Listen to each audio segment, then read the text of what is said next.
Want to remove a saved payment method from Fortnite? Here's how to do it in under a minute. Open any web browser and go to epicgames.com. Click Sign In at the top right and log into your Epic Games account. After logging in, hover over your username and select Account from the drop down menu. On the left side, click on Payment Settings to access your saved payment methods.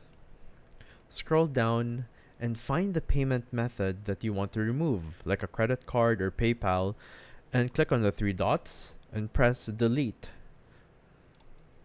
A confirmation message will pop up.